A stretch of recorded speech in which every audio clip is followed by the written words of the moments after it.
Hey everybody, before we get started, I want to thank my friends at Hatch for producing this episode. You can get unlimited podcast editing and strategy for one flat rate by visiting hatch.fm. All right, let's get into the show.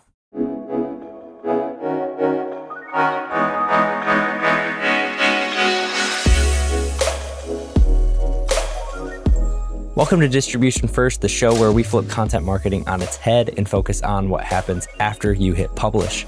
Each week, I share playbooks, motivations, stories, and strategies to help you repurpose and distribute your content because you deserve to get the most out of everything you create.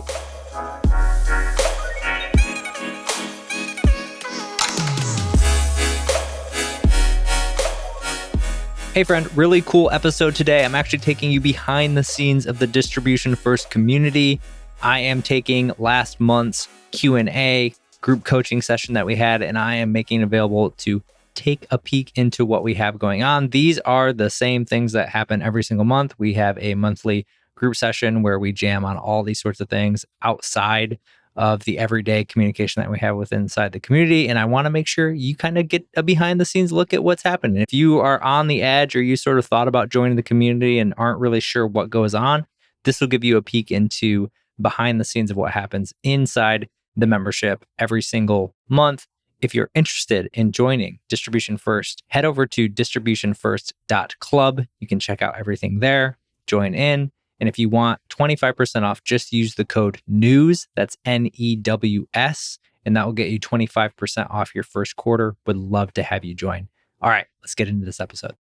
So for anybody who hasn't been to one of these office hours Q&As, they are super free-flowing. We do these every month, and it's a time to get any feedback from me on questions, but it's also time to get any feedback from other people in the group as you have things that come up. I also have a potential topic for us to chat over, depending on where things go. But I always like to kick these off as just an open invite to anybody. And again, this is a safe space. These will be posted. So if there's anything that's like proprietary or whatever, don't say that because other people can watch it at any given time. But any questions that you have that you want sort of thought about or chat about, I'm happy to. So I'm just going to open the floor and then we'll just kind of kick it off. And if there's any questions, we'll get rolling. I'll jump in.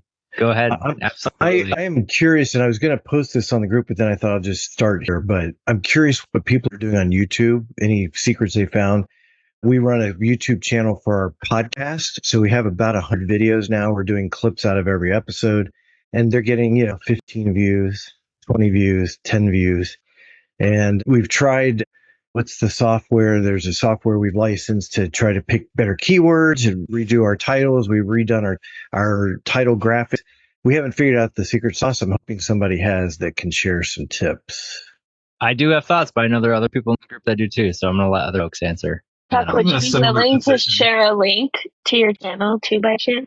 Sure. Yeah, there's no pride here because nobody on my team has experience on YouTube. So Well, awesome. Well, Chuck shares the link. Is there anybody with initial thoughts? I know there's a few folks that are doing YouTube stuff. I think when it comes to optimization, the process Chuck described makes sense. The challenge in my mind is that these algorithms really favor the type of content we don't make in B2B. A lot of like very short, fun clips featuring young people and, new exciting concepts, or just ridiculous, like off the cuff, unexpected behavior. So when we're putting videos out that are a little more traditional B2B targeted, I see the same, like 10, 15, 20 views. The content that is done really well for us has been very long form, featuring internal subject matter experts. And the stuff that seems to really do well is focused on use cases that our audience is hungry for. Every video outside of that, from like podcast repurposing to even like CEO thought leadership, we're hitting the same metrics you are. Okay. So it's challenging. Not encouraging. But I have to admit, and we're not content creators. I don't have like one of the superstars on my team that's doing all these amazing, funny skits, stuff like that. It's good, solid content for our target audience, which is admittedly somewhat narrow. We target major enterprise brands, digital teams, basically. I shared the link in the chat if you guys want to check it out. Awesome. I don't know if this is at all helpful, but one thing I've noticed is that most of our YouTube audience is external. Almost all of our traffic is coming through like social media posts and whatnot. And that's just kind of helped us identify that our audience uses YouTube, but is not finding us through YouTube. And that's just allowed us to kind of shift our perspective, our ask of them. They're not likely to subscribe to the channel and consume all of the content, but there are some things getting their attention, which we're trying to focus on more. But your point there is you push the content out through other channels. That's what's driving the views. Yeah, there was a time where YouTube Shorts was delivering impressions maybe 10 times what we were getting on like the daily average, but they have since shut those bots down and we're not getting hundreds and hundreds of daily views. So yeah, it's an adjustment for sure. Yeah. And Shannon, to answer your question, yeah, we do share them on LinkedIn, for example. We post almost every day on LinkedIn and we're sharing out the clips. We produce new episodes generally every other week. We went to weekly for a period of time. And I got to tell you, Justin, we figured out that's just way too much content. We're such a small team. We couldn't distribute it. I mean, we do a newsletter every other week where we would build a blog post and lead story from whatever the interview was, because most of our episodes are interview style. And when we were doing 2 a week and we were every other week newsletter, it was now 2 blog posts, 2 full, it was just, we ran that for about 4 or 5 weeks because we got behind. We've had guests we recorded months ago that still haven't appeared yet. We have the embarrassment of riches of too many guests and too much content. So we plowed through, but we've gone back to every other week just for sanity purpose. So. Yeah, no, that makes a ton of sense, says the guy who runs a weekly podcast on his own. So I feel the pain of that and have had the same existential crisis of like, is it time to pull this back a little bit? We'll see if that ends up happening. But I think it is. It's an embarrassment of riches to have a weekly show. There's just a ton there. I think one of the things, and we've talked about it I know for sure, I think one of our first office hours, somebody is kind of bringing that up where they were doing a lot of webinars and they themselves having so much content getting cut up and just having all this stuff that they weren't using. And I think that's the delicate balancing act with repurposing and distribution is like, Chuck, I'm sure you see that like once you know all the things you can get out of that, you're like, oh, we could be getting so much more that we're not, but it's also okay because you're not going to get everything. We like to say you're going to squeeze all the juice out of that orange, but realistically, you're probably not. You can always go back to the well, if there's a particular topic or a particular subject that you want to retouch on and pull that, but it becomes a lot for sure. For sure. I think on YouTube, a couple thoughts. For sure, the unfortunate reality is the more niche you are, the harder it's going to be to get that wide, lots, because there needs to be a wide topic or a wide audience for those things. I think that maybe the potential only balancing act that you could test out is if there are larger topics to touch on in the clips or throughout the potential episodes, just as you're thinking through planning, like what are the 1 or 2 things that are maybe a little bit more broad that we could touch on? I think the other thing that matters a lot with short form is having a strong opinion and having the clip be the strong opinion as much as possible, even if it's just the way of the internet, right? The more strong, the more controversial, the more like it's just going to get picked up more one way or the other. People are going to react. And I think that's the thing with short form is like how do we get somebody to react? Like I've got tons of clips off my show and I was just auditing them last night actually. And it's good content, but sometimes it's like just either the way it's said or the framing of it, it's just not as strong as, would have liked it to be said. So, well, we can't control it when we're interviewing these experts either. Some of them aren't as pithy as you would like, and we do edit quite a bit, but it just doesn't always come out. In fact, one of the things we work with Sweetfish on the podcast, and one of the things they've recommended is if we have a really good idea like that, we separately record that as a hot take where we can say it perfectly, et cetera, and that we're not actually pulling out of the episode, which we just haven't had the time to do yet, but may do. So, right. And I think that's probably the thing to think about as you're building up the process and iterating is to maybe come up with that floor for what needs to happen in production or post to make those things happen, to say, all right, if we do want to re-record that, how do we just make that just part of the flow so it's not that extra thing to do? Good point. If we just hung on the call 10 more minutes at the end. Right. Right. Get it out of there. True. Good point. Yeah, I used to build that into my video interviews. Like, it wasn't the same as it wasn't for YouTube or anything like that. It was more like so I could have perfect audio posts that I could then share on socials. And it feels a bit awkward to start off with, but every now and again I just get into the habit of being like, that was a really good message you just shared. Like, would you mind repeating that again so I can use that as an audio post or something? And people are usually super understanding towards that as well. Like, they're not going to feel weird about it or be like, why? What's your deal? Because they kind of know where we're coming from. So, yeah, excellent point. So I looked over your channel a little bit, and just from first glance, two things I would recommend is one, it looks like there's a lot of shorts that are getting posted as main channel videos for you, where like automatically if somebody's on YouTube looking for things that they might get discouraged because a lot of, like we're saying, long form content performs really well as like your main channel. A lot of your shorts that have gone over a minute, because YouTube is very strict at like it's just 1 minute, have now been added to your main channels. Like there's a lot of mix of vertical and horizontal content where like in that main channel, people want the horizontal stuff and it makes you look a little bit more, I'd say like credible, or like you know what you're doing on YouTube because your main channel is all, you know, horizontal, long form, medium form content, and then shorts are specifically on shorts. So keeping those shorts under a minute, which is like part of it is having people re-say those things. Hopefully like those points can get baked into those minutes. And then I'd say something that we've found really successful, specifically for YouTube search, because we really have been trying to build the muscle of where you're saying is people find our YouTube content on YouTube versus needing to like distribute it across our LinkedIn and stuff, is we add chapters for long-form content. So anything that's over 30 minutes in the description, we put those chapters and timestamps.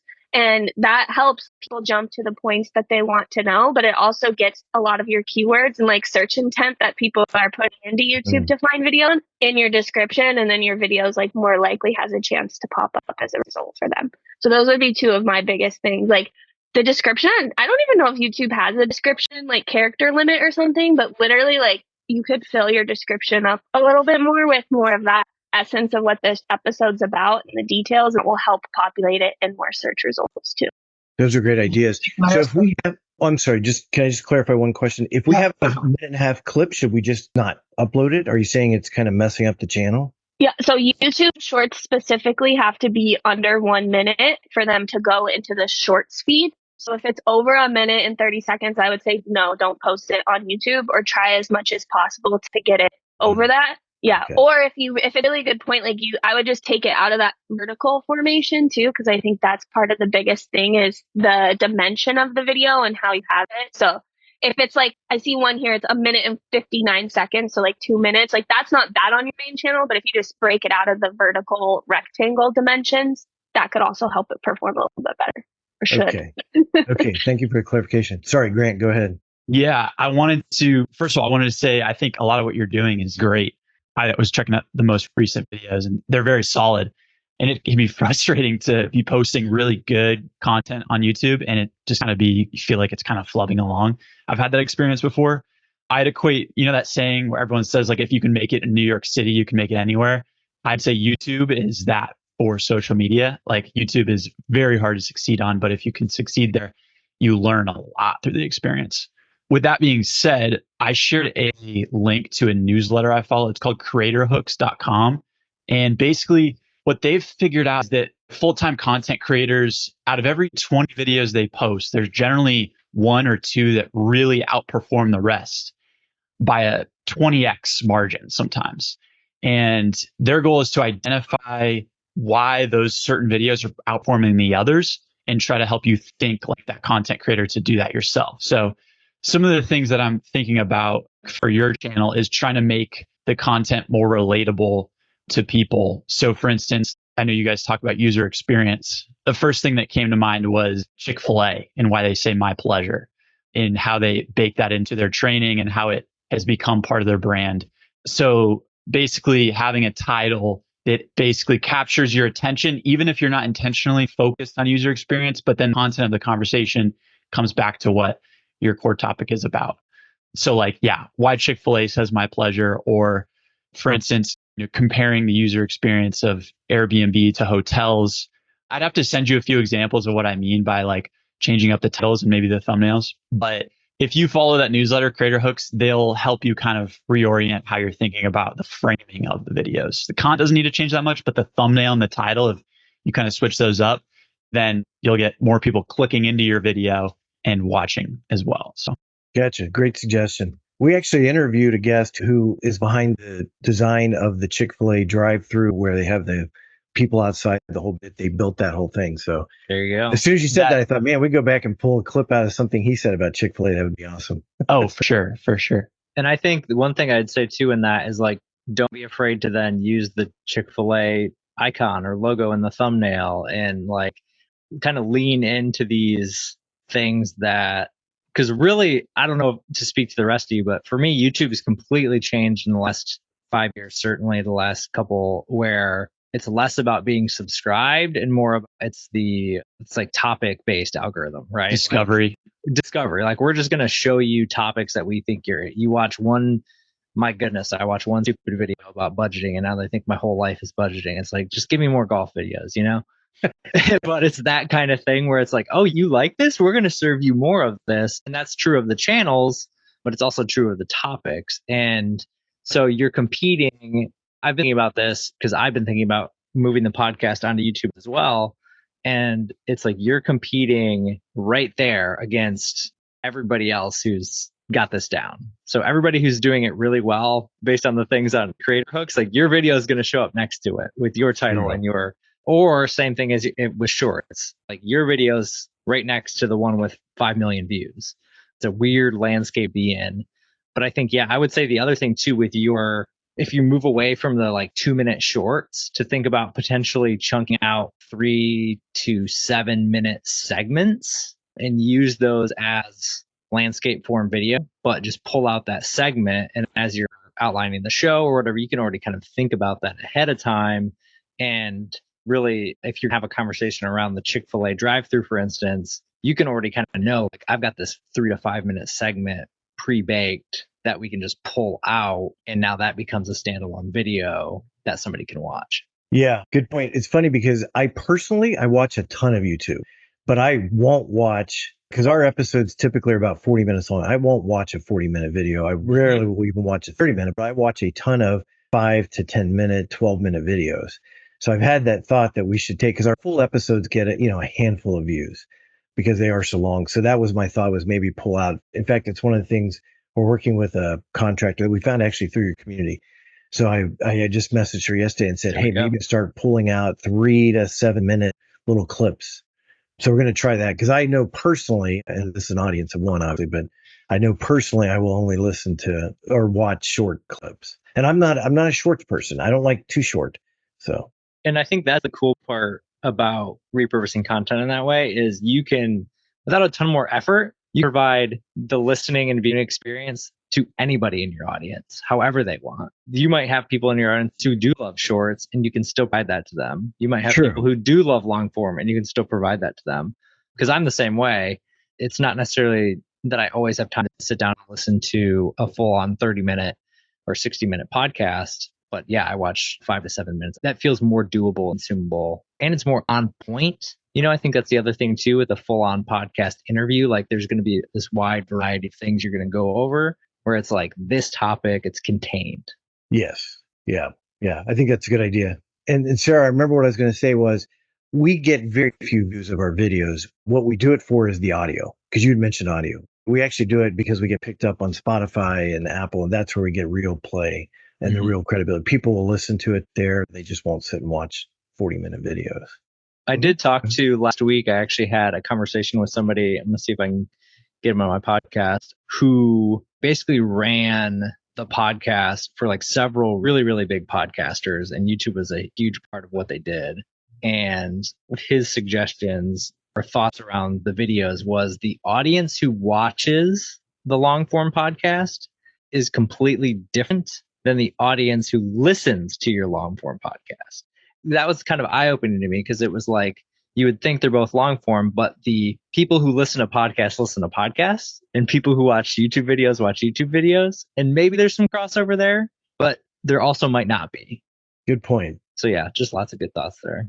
Yes, thanks everybody. That was helpful. I've made notes here. I'll text my team today.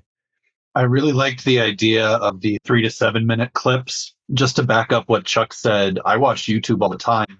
I rarely click on shorts because they just don't have a lot of value. It's that Web 2.0 algorithmic, I think you're interested in this BS. So I'm just kind of excited about more people doing those big chunks of like, here's a 3-minute conversation in its entirety. I think that's brilliant and a better way to reach our audiences than always trying to compete with the algorithm. Yes. For the audience that stands in front of the microwave going, hurry up. Yeah. we become Everyone a does lady that. with no, yeah, I know. We exactly. We have no patience anymore.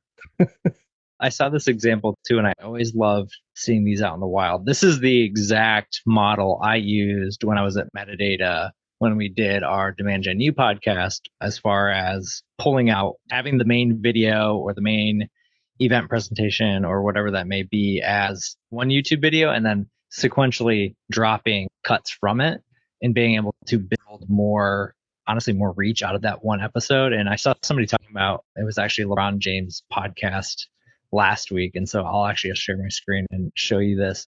I don't watch this podcast, but it's interesting to see, and I'd have to do the math, but you can see we've got an hour-long episode here, and then cuts 11 minutes, 4 minutes and 59 seconds, 10 minutes and 50 seconds, and 7 minutes. And the main video has 840,000 views, but then each sub video off of that has another 100,000, 200,000, 300,000. Again, that's at LeBron James scale, but you could imagine the same thing for you if this was 80 views or 100 views, and then off of that you've got another 20 or 30 and 20 or 30 or 50, or that one caught fire and got 120. And, so it's like you can start to build that up to where you had the 800 views, or you had 100 views, and now you have 800 views on the podcast content, people consuming it.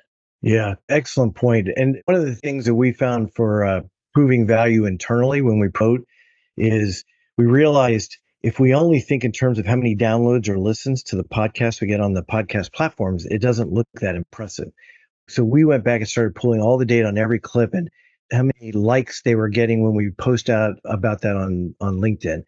We were looking at how many YouTube plays we're getting on all the various clips as well as the long form, et cetera. And then we tallied that up. And within the first 10 or 12 episodes, we were up to like 1 million impressions when we totaled it all together. But downloads were, 1,000. So in terms of proving value, since it's expensive and a big undertaking internally, we found that to be helpful to think about all the reach, all of the content gets, not just the specific downloads. How are you tracking that, Chuck? I'm curious because this is a question. I mean, I Super get this. painful. Yeah, okay. It's like a day of work because you literally have to go pull reports. We're trying now to add a UTM by episode so that if we share on LinkedIn, then we can take all the impressions on the LinkedIn post based on that UTM, because we use HockeyStack for our reporting. So we were hoping we could somehow just pipe it all back into HockeyStack and get a nice dashboard. Haven't been successful in that yet. So it's a report we only update about once every quarter because it's just too painful.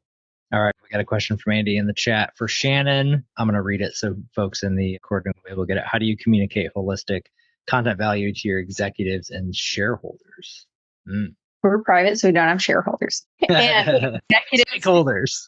So I was just telling Justin earlier, I think I'm in an interesting position. I don't have to explain this to our executives. They're like, content, Shannon, take it away. And I think that's partly because we hear about our content all the time. So you hear about it in gong calls, and our team is constantly sharing clips about people who found our work through content.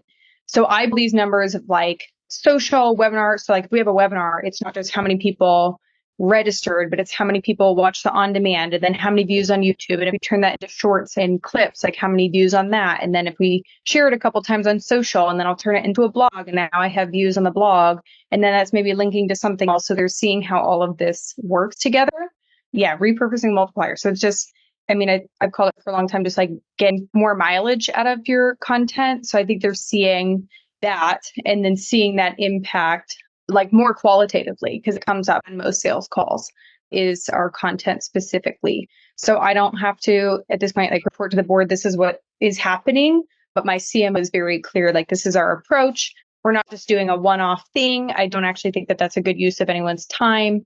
We actually want to get more mileage. But to the point earlier, I was telling Justin earlier during our one-on-one summer session here, you just can't do everything with content. I can't repurpose it in every way that I want to. I have more content that I know what to do with, more ideas than I can action on.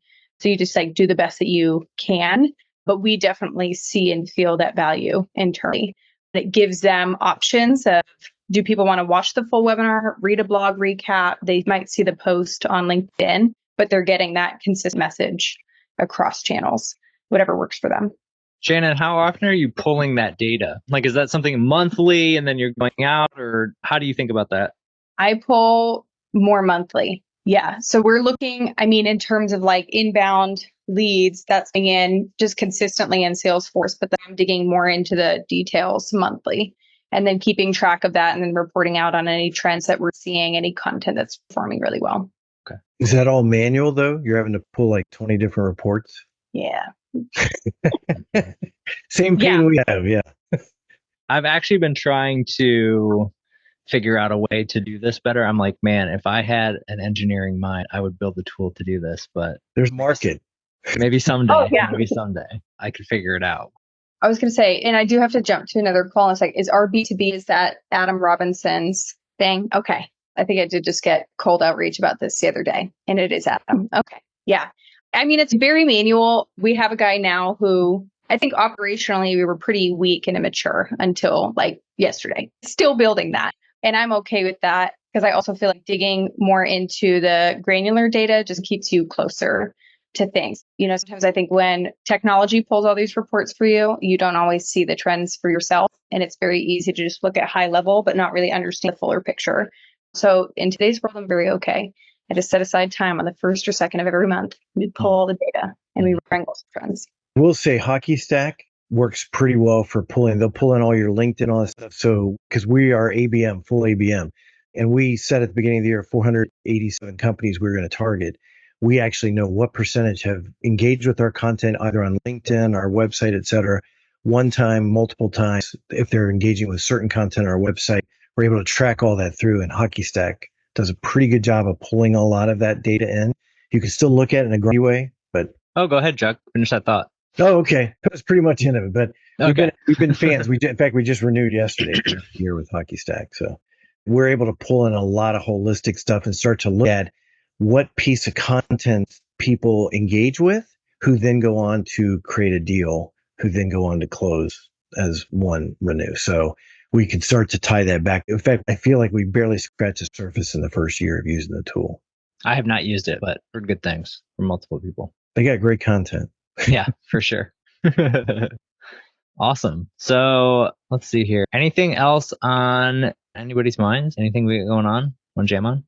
On the topic of YouTube, I'm a writer. YouTube's not my thing, but I'm curious. So my niche is churches, and they are live streaming every Sunday. So they have live every single week. And I told my client and other people I talked to, hey, you got to just trim the fat. It's only like the actual sermon that's on the live, and because people aren't going to sit and watch a performance, a concert, worship, whatever. But is there any difference between having that sit in the live section versus editing and then uploading it as a video? Or is it just best to trim the fat and leave it alone, add the keywords, chapters, be done with it? I'm trying to remember. We did this when I was at TechSmith.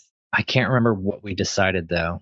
Lexi, do you guys deal with this at all? Yeah, so not on our brand channel, but we have a sub brand that we have like a creator in-house, and he does 2 weekly live streams, both run an hour. But what we do is we take snippet videos from that. He's usually sharing like news, things that are trending. You want that on title. So they're a little shorter. They're within that 3 to 7 minute span of cutting down. They definitely perform well. I would say that they are different because on YouTube, your videos and your live streams fit into different areas, especially with people on like desktop and like computers that are searching. They're probably not going to go to the live section because in that moment, they're not expecting to be live. They're kind of looking at that afterwards. So I would say experiment with it, try it and see. Like there's no harm in trying, for sure, since the content already is there. You just need to cut it up and redistribute it in that other way. And that was kind of my thought, was potentially just take a month and see, you're going to have, because you're getting weekly content, a month or 2 months, you're going to have 4 or 8 sort of videos to start to experiment with and see. But my gut was like, leave the live, name it something, right? Maybe the date, and then just whatever the standard operating procedure is for somebody who does tune into the live stream, but then cut it, edit it, and make it super consumable for anybody who wants the message after the fact. So keywords, interesting title, good thumbnail, whatever. Is it on a particular topic, particular book, whatever the talk is about, really hammer in on that there. So then it's discoverable after the fact for other folks who didn't tune in live. And it looks good. It instantly gets into it, and the edit's there. And yeah, they're doing a good job right now of just having like sermon series title. And then if there's kind of like a specific sermon title, or at least like a 1 or 2 word topic, name of the pastor preaching, and the date. So it's easy for someone to be like, what was that really good message during the blah, blah, blah series? Like they're at least able to find it. But it's definitely tailored more for fans and members, not as much of an organic type thing. The other thing that I would say, just like I looked at LeBron James, is go and look at other successful churches who are doing YouTube successfully and reverse engineer what the heck they're doing. I think that's always a smart move. Just like I would, if I had a podcast, I'd go look in what are other successful podcasters doing. Yeah, there's not a lot of transparency around that YouTube algorithm, but you can see how other creators are changing their titles over time. So I think that's the best practice. Pay attention to what others are doing and run your own experiments. And I have no data on this, Luke, but I do attend a mega church they do live, and there are people who tune in, like my brother will tune in for the live service because he likes the music, right? And but they take each sermon, do it as a separate, and that therefore then they can do playlists, because every message series is typically a series of 4 to 5 messages or 3 to 5 messages. You can go, if you care about the one on marriage, you can go check out that one series and watch all 5 videos. Again, I haven't looked at their data to see how successful they are. The other benefit of that is we have 5 services a weekend. So the pastor's given the message 5 times, they take the best one, right? Because he gets better or sometimes worse by that 5th service. So you're not going to take the first or the last. You might take that third. Yeah, probably. I don't know how they pick, but they take the best one. If there was some mess up or you forgot a store or whatever, they'll obviously not use that one.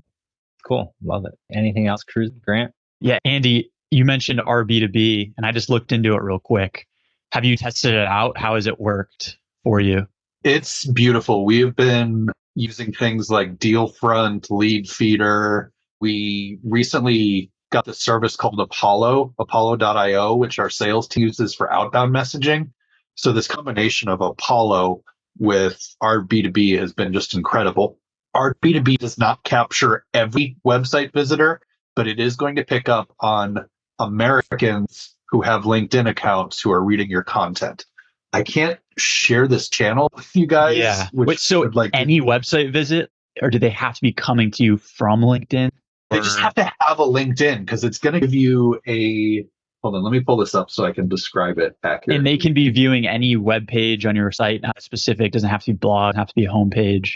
Yeah, so like last week, I got this individual from the Home Depot, which is an ABM target of ours, and he's reading one of our top blogs from last month. It was only published a few weeks ago.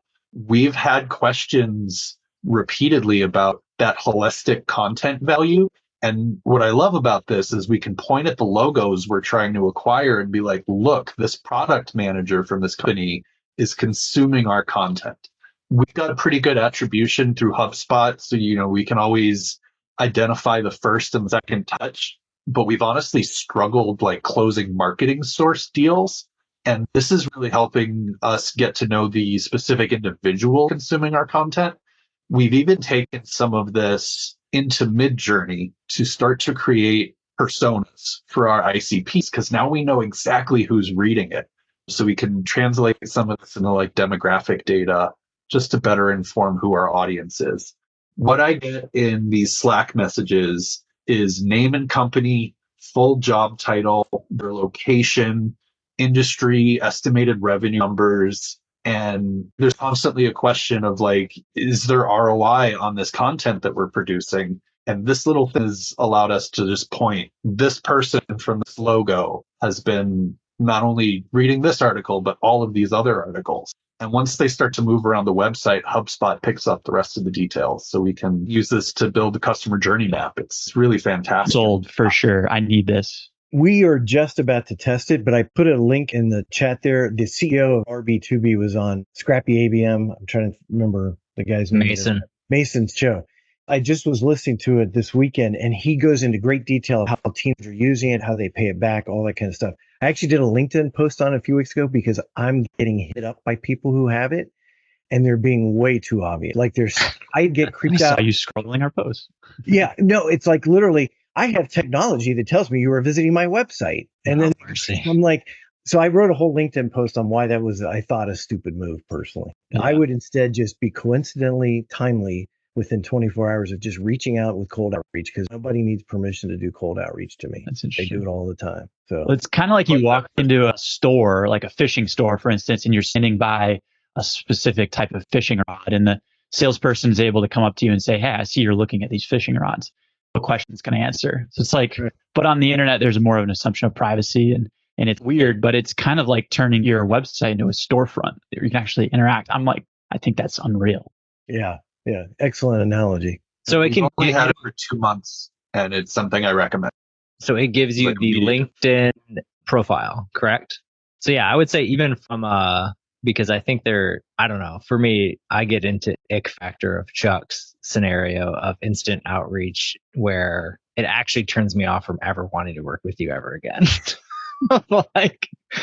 But I think there are unique ways to use that information. So for example, like if you want to take a longer tail approach to where we don't have to get Home Depot guy tomorrow, it's like, does Home Depot guy post content?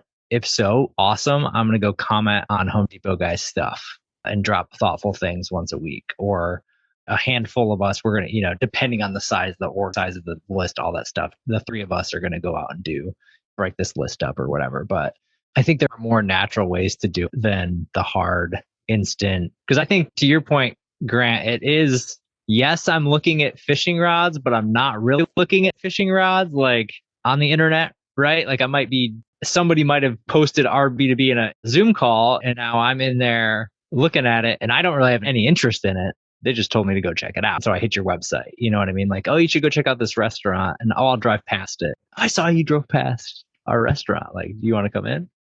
Yeah. Yeah, you gotta be careful for sure. I like what Grant said about like asking a question at that point. Like, do you have any questions that I can answer? It's kind of like, can I be helpful? Can I push you along without ramping up the pressure too much? Like, you want a greeter that'll say hi to you in the store, but that's not going to like take you to the rack and like, have you considered these items? You need somebody helpful. I think that's a better approach than here's an outbound email selling our company. Does it tell you the pages they visited while they were on the site? Absolutely. It usually only gives me the page they're viewing currently, but we've got this set up in HubSpot with, I think Apollo might be providing some of this information, but we can see all the pages they're viewing in HubSpot once we have that initial contact created.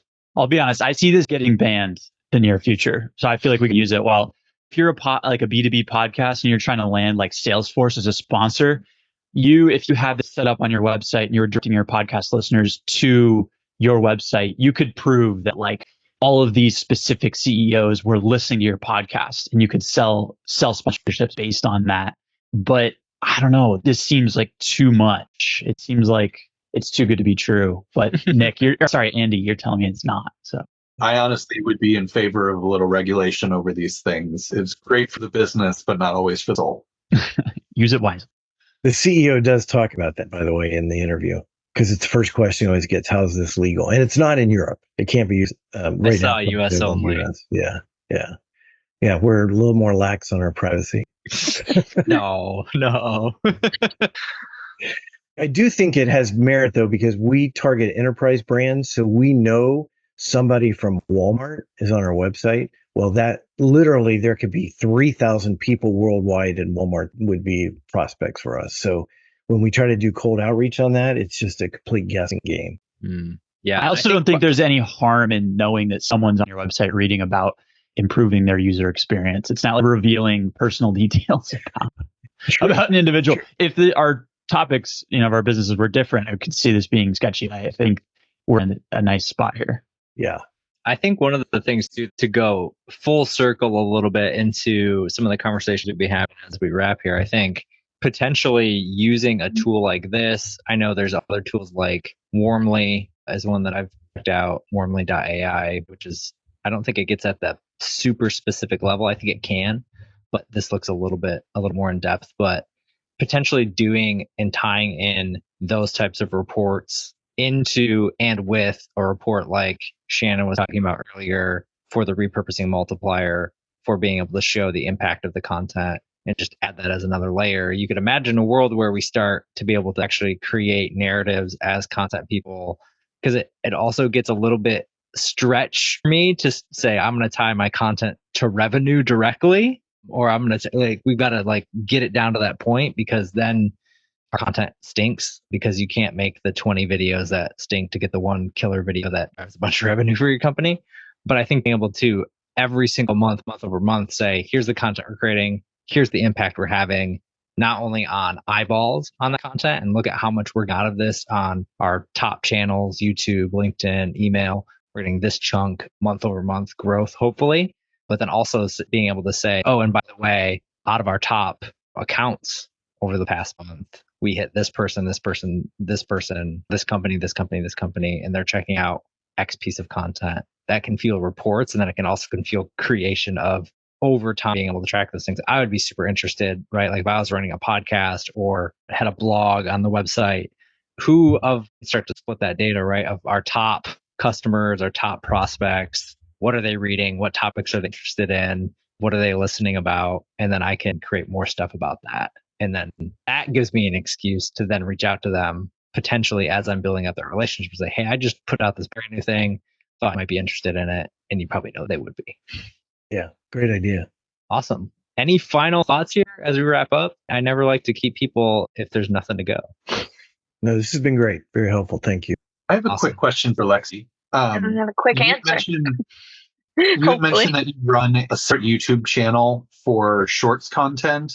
Do you recommend that for other channels, or are you finding it's kind of like a niche use case? Does it help build the main page? Not a separate channel for shorts content. We have our brand YouTube channel, and then we have a creator. Specifically, this kind of happened before I was brought on into my company, but he gained a lot of interest working for a different channel and is informational and kind of in a sub niche of our brand, because we're cybersecurity. And then this creator focuses on ethical hacking. So it's kind of like, oh, okay, there's definitely an audience base there. And we noticed that a lot of more junior people, which we like to call the shoppers, are his audience. And then our audience is the buyers. So what we do, and I can send his channel in the chat too, is everything on his channel is branded with Security Forward. That's the name, but it's sponsored by our brand. So you get those little mixes of Varonis as a company in the stuff that he's doing, but he's 100% in-house a Varonis employee. So it's not like he works for Security Forward. He works for Varonis, and then this separate channel is just sponsored by us, basically. That helps us just widen our net. And for him, he had a big following before he came here, and then we started this channel specifically under our umbrella. But we're testing new things. But I definitely would say investing in creators. We're trying to experiment more with how we come into our YouTube channel, so it helps grow both, right? People from his channel see, oh, he's on that channel this time, let me go over there and watch it. We're even with a big conference coming up in a month where we're doing a meet and greet with him, because at our last conference, I witnessed so many people coming up and saying hi to him that they watch his stuff. So I'm we need to have a meet and greet at the Varonis booth, and then, it's Security Forward, but it's at our booth. So you get that information, you get that exposure to our brand that way too. And Lexi, do you mess around with the short form video format as far as length on TikTok, or do you stay pretty strict as far as a minute or less on overall length? We're pretty strict on a minute or less now, but this has come because we're testing vertical video out on LinkedIn. So for us, it just made sense to keep it a minute or less so we can use the same clip on YouTube and LinkedIn versus We used to do Square for LinkedIn, and those ones would be longer. But with LinkedIn's algorithm changes, we're just trying to keep up, and this is the best way to do it there. But we've definitely seen a lot of growth on YouTube Shorts. For quarter one, I haven't really looked at the cross comparison for quarter two, but in quarter one of 2023, we had like 300 views from Shorts. And then in this year, 2024, we had like over 10,000 views come from Shorts. So definitely a lot of growth in that channel. And we're kind of in the mentality where like, we hear that thing, our audience isn't on YouTube, and we're like, maybe, but they are. Like, we are seeing that people are still interested in this content, especially stuff from our podcasts and our more like top of funnel series that we have going on. Awesome. Thank you. Yeah. Awesome. This has been an absolute blast. I love these open calls. They're honestly some of the most fun that I have every single month. So I'm glad everybody got to come out amongst the summer lull here in mid-July, but super, super fun. And I think I'm going to check my calendar here, just double check. I'm pretty sure we have a workshop next week. Yes, next week with Jess. That's 1 p.m. Eastern. Jess Cook is going to basically run a case study through on how she turned one single piece of content into like a larger campaign. And so being able to, again, just get more ideas about how to reuse, maximize the content we have. And I'm super excited for Jess to be able to do that. It's going to be a fun one. So hopefully all can come out to that as well. Did you send out the invites for that? Yes, I did. What day was it? Exactly. That is on the 23rd. If you search D1 workshop, hopefully in your email. It might be an email. I wonder why it doesn't actually pop up in your calendar and then allow you to click yes on Google. But that might be a me Google. problem. Come on, yeah. Google. So I'll talk to Google. Yeah, you just get all the Google. They'll figure it out for you for sure. If you need it, Grant, hit me up. I'll resend it to you and we'll get that figured out. But yeah, awesome. Great to see everybody. Enjoy the rest of your Tuesdays. And obviously, if you have questions, I say this to everybody I meet one-on-one. I say this after all these calls as well, but these calls are awesome, but we can also do this every single week inside the community. So if there's stuff you're working on, stuff you want to share, I would love to see the things that you all are doing as far as reporting goes, how you're tracking stuff.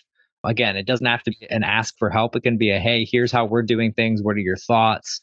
I'll try to do some of that too on my end, be able to share those and maybe spur some ideas of the way that you can share things out. But I think the more conversations we can have around reporting, around what we're looking for as far as topics.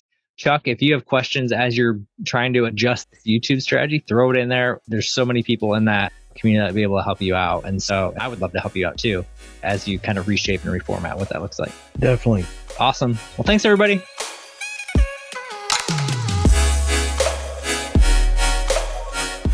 All right, I hope you enjoyed this episode of Distribution First, and thank you for listening all the way through. I appreciate you so much. And I hope you're able to apply what you learned in this episode, one way or another, into your content strategy as well. Speaking of strategy, we have a lot of things going on this year that are going to help you build your brand, 10x your content, and transform the way you do content marketing. Make sure to subscribe to the show and sign up for my newsletter at justinsimon.co so you don't miss a thing. I look forward to serving you in the next episode as well. And until then, take care, and I'll see you next time.